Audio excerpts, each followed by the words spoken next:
USF grad who is from Israel is in the middle of the conflict, answering the call to serve his country. News Channel 8's Lenny Supal spoke with his mother in Tampa and joins us in the studio with the story. Lenny.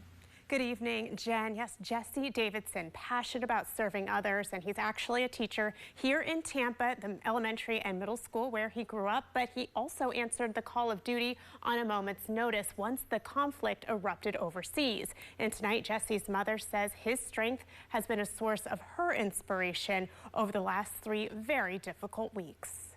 Military has been very important in our family. A hallway decorated with a lifetime of family memories. And for Lee Merrill Davidson Byrne, this photo of her son Jesse is one of her favorites. He's an Israel Defense Forces reservist and now fighting on the front lines of the Israel-Hamas war. He is exactly where he belongs now, with the people he belongs with, doing what he can to make it better in the land that means so much to his soul. Jesse Davidson answered the call of duty on a moment's notice, flying from Tampa to Israel within 24 hours after the conflict began. His ties to the Bay Area run deep, growing up in Tampa and graduating from the University of South Florida. And then when he graduated, he was going to go to the IDF to become a sniper.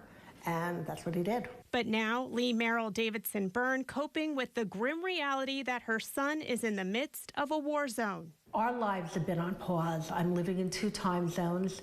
We don't sleep through the night anymore. We just grab our naps in between. Every text message Jesse sends and video he posts is a reminder he's okay. Don't stop now. From here, we should only go up, and we should merit an end to this conflict soon. He's got a lot of strength. He's got a lot of conviction. That's an impressive photo. He's an impressive man in everything he does. Lee says her son's words have been her source of strength. He who leaves the fight unfinished is not at peace. His passion to protect others gives her peace. There are things worth dying for. This is a war against humanity.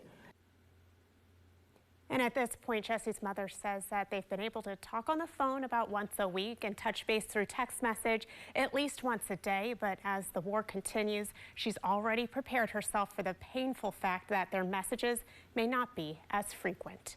In the studio, Lenny Supal, 8 on your side.